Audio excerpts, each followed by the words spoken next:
एक लड़की जिसे राहुल ने पहले कभी नहीं देखा था, कॉलेज के कैफेटेरिया में उसके सामने आकर बैठ गई और टेबल पर सीधे 10,000 का नोट सरका दिया।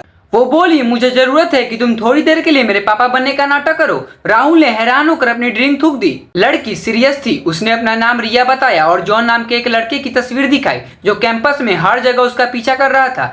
जब रिया ने सिक्योरिटी से उसकी शिकायत की तो उन्होंने कहा कि वो कोई नियम नहीं तोड़ रहा है, लेकिन कल जॉन ने उससे कहा था, मैं तुम्हारा शेड्यूल तुमसे बेहतर जानता हूँ। रिया ने टिश्यू पेपर के टुकड़े करते हुए कहा, इससे पहले कि कुछ बड़ा करे मुझे कुछ करना होगा। उसने पैसों की तरफ इशारा किया। राहुल 26 साल का था। उसके कुछ बाल जल्दी सफेद हो चुके थे और उसने पोलो शर्ट और स्किनर्स पहने थे जो कोई भी मिडिल एज पापा पहनते हैं। साथ ही रिया उसे काफी खूबसूरत लगी। तो राहुल ने पैसे उठा लिए और पूछा, तो तुम्हारा पापा बनने के लिए मुझे क्या करना होगा।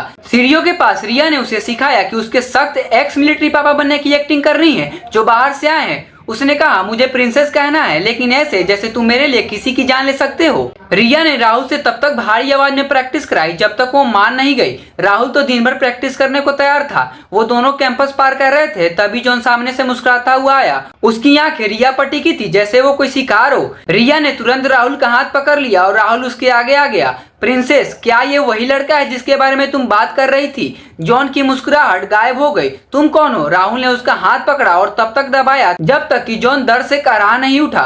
राहुल ने कहा, इसका बाप हूँ, सुबह ही फ्लाइट से आया हूँ। मैंने मिलिट्री में रहकर तुम्हारे जैसे बहुत लड़के को सुधारा है। मेरी बेटी से दूर रहना। राहुल ने हाथ छोड़ दिया और जॉन अपना हाथ सहलाते हुए वहां से चला गया। उसी शाम राहुल रिया के स्टडी ग्रुप के पास बैठा था। वो थोड़ी देर के लिए वेंडिंग मशीन से ड्रिंक लेने बाहर गया और जब वापस आया तो जॉन ने रिया का हाथ जबरदस्ती पकड़ रखा था। जॉन रिया से कह रहा था, तुम्हें क्या लगा तुम बहुत चालाक हो, किसी भी फालतू लड़के को नकली बाप बनाकर ले आओगी। राहुल ने अपनी ड्रिंक फेंकी, 3 कदम में दूरी पार की और जॉन के चेहरे पर एक ऐसा मुक्का जड़ा कि वो सीधे जमीन पर गिरा और दोबारा उठ नहीं पाया।